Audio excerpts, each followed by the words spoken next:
Last week, we introduced episode 6 of the Career Trail Season 4, diving into the early life of Derrick Abaitey. Stay glued to your TV sets as we bring you part 2 of the conversation, focusing on his journey as a musician. If I take you back, when I was doing my pre-registration here, I had come up with a plan that with all the IT skills that I have, I'm going to set up a pharmacy, and that pharmacy is going to be an online pharmacy. It's not going to be a pharmacy that people are going to be walking in all the time. Should they wish, that's fine. But we want this to be accessible to them 24 hours. At the time, I didn't even know that there was any that existed, but I just thought about it. When I qualified, I started putting together a business plan with myself and my business partner, Edward, who I met at church. And he also went to the same pharmacy school a year before me. So the business plan was ready. So while I was working, anytime I would go to work, this guy wanted to become a pharmacist so bad. But now he becomes a pharmacist, and anytime he goes to work, he hates it. And what was his reason? It was the hustling I did in college of selling things. That thing was calling me back. That experience was calling me back. So I'll take a job and I'll go in and I don't really like it. And that was my way of telling myself that this is the time for you to start really thinking seriously about your business. So myself and Eddie registered Aktiv Healthcare. And then we had no money. So I put a business plan together over 200 pages. And the plan was that we need to raise £80,000 to start a business. Eddie was already working as a pharmacist. I had just started working as a pharmacist. So how are we going to raise the money? We have to save money as quick as we can from the job we're doing. So that meant that sometimes I have to travel out of London to go and work somewhere, maybe St. Ives, or to get extra. So sometimes I go there and do block booking and work about 2 weeks. Stay there and I'll come home for 1 day, 2 days, and I'm going back again. I did that. Eddie was doing the same thing. Wow. We raised a bit of money, but it wasn't up to 80K. So I took a personal loan. Eddie took a personal loan. I think he got 25. I got 24, 25. His interest was very low. It's way below 3%. I ended up with about 19% because my credit was terrible. Okay. So we added that money, found a unit to do the business. But then we also figured out that you have the startup, but then you also need running capital. You need money. So we decided to go for a startup challenge with a business plan somewhere in Central London. We found them, and then we sat in front of this man, like, look, 2 black boys, we really want to start this business. We think this pharmacy is going to be a game changer because at dawn, if you think of a pharmacy service and an opportunity to speak to a pharmacist, we are the people you're going to call. The man goes, that's very unrealistic. How are you going to do that? And I stupidly said, I'm going to sleep in the pharmacy. And when I'm tired, I'll go home and Eddie will come and sleep. What was his reaction? But he laughed and said, you people don't know what you're doing. They didn't give us the money. We went back. While we were driving home, I asked Ed, do you know any friends? Do you have any friends at all that are willing to support this? Then we started checking. I said, look, I know somebody. Abimbola can help. And then Eddie goes, well, Desmond might be able to help. So we called the 2 of them and drove immediately. And went to see these guys, spoke to them. Abimbola was my classmate. Desmond was Eddie's friend in school. And Desmond agreed. Abimbola agreed, but we needed one more person. So Desmond brought in another person called Asad. The 3 of them together gave us £500 every single month to pay our bills, to support the business. Every single month, and took shares in the business. After some time, they decided, this is not going to work anymore. So they left the business, but we stayed. Too. But before you even continue, weren't you scared? Because you both have jobs and then you want to start something new. Having all the doubts from people, now you have to go and take a loan. Okay, What if this business fails? The cushion was that I knew as a pharmacist, even if the business didn't work, I can go back and work as a pharmacist and still make about 4K a month. So if I take, £25,000 loan, I can still afford to pay the loan and still be comfortable. So that was a cushion. The second one was that Eddie can also work and support. Eddie also has a big family that are always willing to support as well. So for me, the problem has never been, do I think it's going to work? The problem has always been, how long is it going to take to work? So I ask myself the question, okay, this thing I'm doing, how long is it going to take to work? If I stick at it enough, stay on it enough, it is going to work. And that is what guided you. And that's what guided me. There's always a belief that if I start and it doesn't work, it means I gave up. But if I don't give up, it's going to work. And remember, I had taken that risk on myself, sending my EMA to China when I was a student for somebody to send me shoes, somebody I never met. Yeah. And they sent it. So that, for me, risk was not the problem. Failure was not the problem. How long is it bloody going to take? We are going to wait and work on it. Yeah. The audacity. Yes. So you need a bit of audacity, you know, like a pinch of salt. You may not be born with it, but you need it. Because if you are not, you can't take a bet on yourself. And even it's the same audacity that made Desmond, Assad, and the others took a bet on us. So everybody needs it. I could have just, stayed in employment like everybody else. But you see, I went to London. I stayed in a Ghanaian community, Forest Gate, and that area is full of people doing menial jobs. Most of them have dreams of coming back home to Ghana. They've had that dream for the past 20 years. It's never happened because they haven't gotten the reason why they went. They have not received it yet. I didn't want to be a statistic of that. I used the leverage of my father. It still allows me to stay with him and use that to build the leverage of partnership with Eddie and the leverage of my girlfriend. Very important. Then I tell you why advice and mentorship has changed my life completely. I was at the pharmacy when it was cold and I was struggling. We didn't have heaters in the pharmacy. We don't have enough money to buy a heater. So it was really cold. And then I went on the internet, saw this guy. His name was Chike, Nigerian guy. And I decided to link up with him. So he come to the pharmacy one of those days. And it was cold, we were having a chat. And then he says, Derrick, so how many people are running this business? And I said, at the moment, there's 5 of us. Those people, do they have houses? Eddie had 1 before we started. The rest had, apart from Abimbola. And he says, you have been able to put together these people to start this pharmacy. And you don't have a house yet? If the business doesn't go well, you're going to struggle and you're going to be in pain. Why don't you try to do something with your girlfriend? Get a house. That thing came home. At that time, I was still living with my parents when I started the business. So I went home and then I called my girlfriend. I said, Steph, I want us to buy a house. Are you with me? And she says, let's do it. And I said, I've done all the calculations. I've spoken to a broker. I've done everything we need to do. We need £12,000 to do that. I've got some small money saved. How much do you have? And she says, I've got X amount. And we put the money together. And we bought a flat. Just like that. Just like that. One thing I realized about your journey is the people around you. Yeah. Having a friend Yeah. who supports your idea. You had extra friends to back you. Yeah. For some of us, maybe if you pitch this idea, they'll say, oh, no, I don't want to. Especially when it has to do with a partner, because you are using girlfriend. You weren't married by then.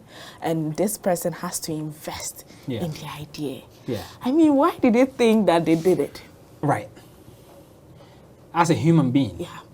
we need other people to survive. If you don't organize yourself well so that other people can deal with you, you will struggle. You must have a personality that makes people want to deal with you as a person. Otherwise, you'll be an island. The next thing is, when I meet people, I first want to prove myself that I'm worthy of their trust. I give myself, I offer the skills I have to prove myself to these people, so that in case I need your service, I don't need to now prove myself to you anymore. Don't be an asshole of a human being, because the destiny helper you're looking for, they are right next to you, but because of the type of person you are, they don't want to support. And sometimes somebody just needs to make a phone call for your life to change. But if you're an asshole on every phone call that comes in, you're not going to get that. People changed my life. From my father to my stepfather to my siblings. At a point, I had a hit record. Yebeko is my senior brother who made that happen. Don't be an island. Okay. Before you even go into the houses and all of that, let's still dwell on the pharmacy. I mean, if someone wants to start a business, they want to know the challenges. Did you face any challenges getting people to even trust your company to purchase from you? One of the advantages we have in the West is the fact that the systems work. Now, it is a needed service. Okay, so healthcare, shelter, food, these three areas, people don't fight over getting customers. People walk into the supermarket. You walk into a place, 50 people are selling tomatoes, and everybody will get sales because it's food. Accommodation. People need to sleep. When you're picking a business, and it's within these three businesses, and in fact, there's a last one, which is very popular in Africa, education. Everyone who got Wants to be educated. So take these four, pick a business idea in there. People, you will not have to beg people. You just need to prove that you can provide a service. When we started, it was a care home service. We had no customer. Our plan was, how are we going to get a care homes? So I started doing a search. What are the top 10 care homes in the area? And we found the first one. It was 10 minutes away from my house. Eddie and I wore a suit, like the way you're dressed. Black suit for me, and I think he was wearing a brown suit, and he had a briefcase with some, things in there. And I said, Ed, this is our first client, let's go. All white people. We walked in, and the lady goes, you have an appointment? And I said, no. But we are here to offer a service better than what you are using. I had never done a sales pitch before. Audacity is what I had. Walked in there, and he said, okay, cool. Let's have a chat. And then I showed her, we have a dosage system. This system is going to be able to put all your liquids, everything into a. Currently, what do you use? And she told us what we used. What do you use? And I said, that's not good enough. This is what we have. She said, okay, all right. Let's have a chat again. We got to the pharmacy. 2 days after, we had an email from Natalia who said, you guys can have the business. Come in. That was the first business we had. That method worked. The first time ever we tried. So what do you think is going to happen? We're going to replicate the same method. So we kept going to different care homes. Sometimes you go to slam the door, that's fine. Go to the next person. Go to the next. That was the time I learned that no actually means you have not gotten the person that will say yes. So just keep going until you hear yes. Now, for me, in my head, I'm thinking, okay, we might need 20 care homes to break even or start making profit. So we just need to keep going and increasing the size. And that's how we did it. It was challenging, yes, but it worked out. And did you quit the one that you were doing? So there were times when I had to go and do some locum shifts. In fact, the model for our business was that Eddie or myself, but I did all the startup. So I stay in the business, draft everything, do everything we need to do. And Eddie's going to take a job that pay him minimum £4,000 a month and pay me half while I stay in the business. Wow. So I was not taking any pay from the business. He was paying me while he was working, while I was building the business. And then with the houses, I mean, the one that you got with your girlfriend. Yep. So then the time came when the house usually takes about 6 months for the property to go through all the legal things to be done. So that went through, and then I moved in. I remember it was a night, so I was sleeping still in my father's house. I said, Charlie, I have a house, why am I still here? So I packed, took my big suitcase, and then I left and went into the house. And that night, I slept. 2 days after, I told my father that I had just bought a house. And he says, wow, let's go and see it. So he came in all excitement, came to see it. And I can never forget what my father said. While he was standing there observing what had just happened, he goes, Kofi. I said, why are you there? I said, that's it. Me babu chile no. I was saying in tree, me babu chile no. Saying, come imagine me to dying first, and sana me demo bagana, e babu chile ha. Come pampe me nenya ha na bepa, ka ha na bepa. It tells you how much he worked. to take care of us. Yeah. Looking at all this, you had mentors to help you, guide you. But there is someone in the village who wants to be like you, wants to get close to you. They have seen what you do, they appreciate it, they want you to mentor them. How should I do it? I mean, I have heard stories where it is very difficult to get to mentors. First of all, if you want to become like somebody, don't become like the person. Become like 4 of that person. And let me explain.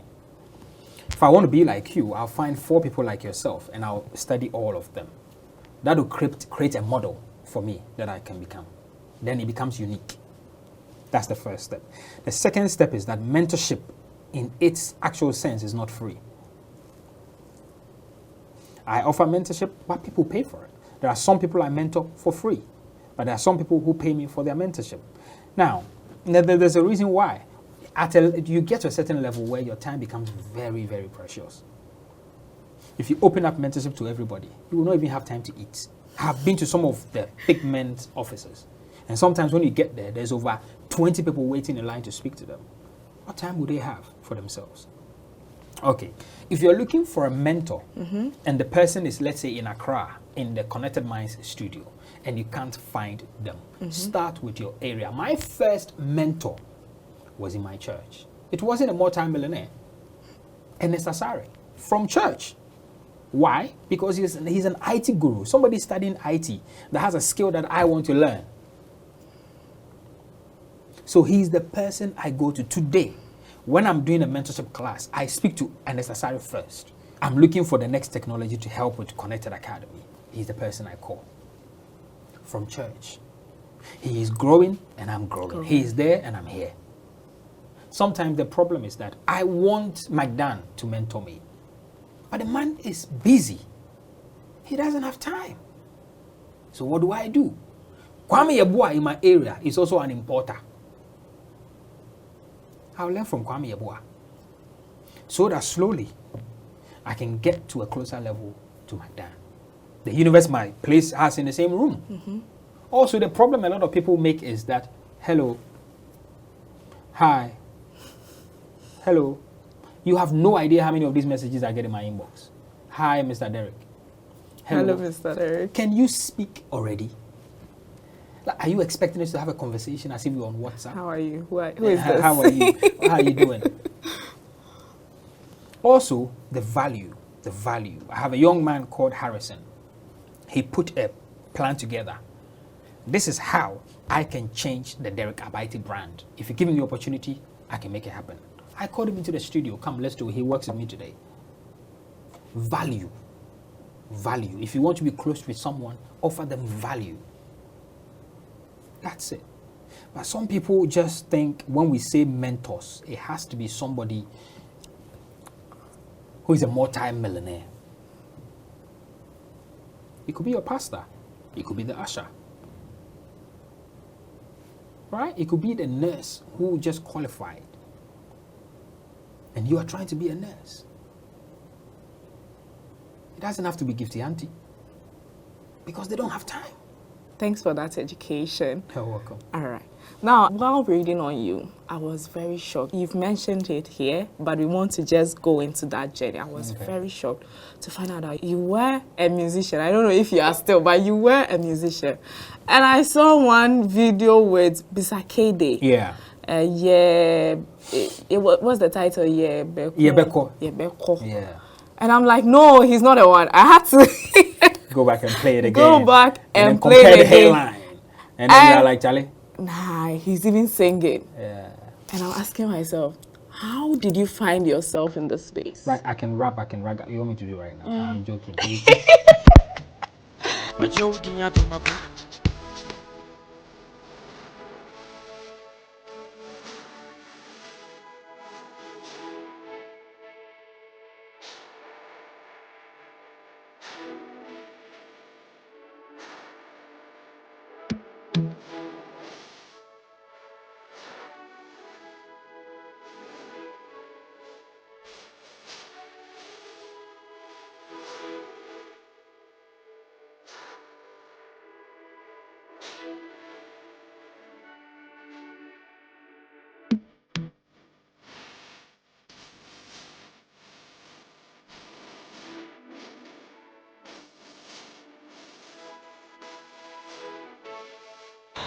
you find yourself in music? How did I find myself in music? So when I was 11 years in Ghana, there was this guy in our school called Vibration.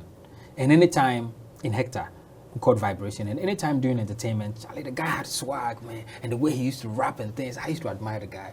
So one day I went to him, mentor. I went to him like, Senior, I would want you to mentor me in this. Just show me how to rap. How do you do it? I love music, but I don't know how to do it. And he took me onto a swing. There was a swing at the back. And while we sat on there, he took a pen and paper and wrote 16 bars. He's the first man who introduced me to 16 bars. He wrote, I still remember it till today, he wrote it step by step and said, this is how you do it, this is how you do it, it has to rhyme. He taught me everything. And I bought myself a book and I started writing. So I write, I show it to him, I rap it to him, he said, Charlie, it's not good, next.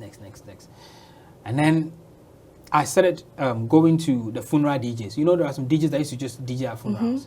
There was one guy who was in Akimoda. I went to him and I said, does he have instrumentals? And he had, You Can Stop Me Now, You Can Hear Me Now. You know, there's a song by, I think it's PDD, and, you know, give me the instrumentals. And then I took it back. It was in a cassette, and there was this guy that had a Walkman. This is those days, man. I was listening and then rapping around it, doing all of that. And I had that recorded. Then I set up my first rap group in Ghana. It was myself, Basau, and Pierrot. We were young. We were like 11, 12, 13. We used to do shows at, we did one in Swedro. Yeah. So that it started in Ghana. So when I went to the UK at 15, the energy of music was already inside of me as well. But in Ghana, did you get a recognition? No. Okay. Nobody cared about me. I was just in school. Okay. And then we got to the UK. When we went to the UK, I set up a group called Vibe Squad. It was just me in the Vibe Squad. I'm thinking, Charlie, you can't have a squad. That's just you. The book had PDD on there because, you know, I liked his sound. And at the time, I think 50 Cent had just released Get Rich or Die Trying. I like that guy as well. Vibe Squad now, I create a record. So I did it on the computer myself. Using, I think it's called Audacity. Recorded it, played it to my father. And he goes, Charlie, Kofi, this is nice. And I said, Dad, I want to record it. So he paid for a studio session for me to record my album, my first album. Yes, myself. But because when we started the session, I realized that, Charlie, I'm calling myself Vibe Squad, but it's just me. So I brought my brother, my senior brother. To join. And I said, Charlie, come and join the squad. So that it's two of us. You be the vibe, I'll be the squad. Yeah. Wow. And then I went to college. You know, college was happening. My brother is senior, so he moved on. He went to a different college. I went to a different college. So I got to know a different clique of people. You know, like when I was younger, I liked the bad boys. You know, like we all be bad. So, you know, I recognized this guy called Kelvin, and Kelvin had a friend called Weezy. We all went into the same studio. I had a home studio as well because I put together computers somewhere, sitting in a corner somewhere. I pick it up, put it together. And then they used to come to my house to come and record, right? And then, you know, we made the squad big. Before I was going to university, we had a hit song in the UK called Wedimi Sika. Hit song. And I'm talking like those times UK Afrobeat was big. At the time, Fuse ODG has not even come in the picture in the UK. And then Wizkid came in before Fuse came in. So we were doing a whole lot of things. We did tours. I'm talking Birmingham, Manchester, Coventry, London. Yep. So I was big in the music. Like I was doing it as in, this is my thing. I thought music was going to be like my financial breakthrough.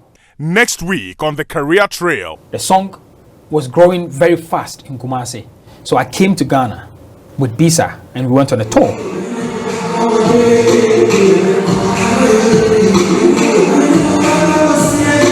That was beginning to make me money. So you should be satisfied. Yeah. Why do you have to go into real estate? If the well that the water is being fetched from is not replenishing, it will vanish. That same system we complain about is the same system that sometimes can give opportunity to people. Don't wait for somebody to come and tell you, wake up and go and start a business before you start. You've heard enough. Now go and apply. You must know that even before God moves, a man must move. So organize your affairs so that men can recommend you, because even Christ was baptized by John the Baptist.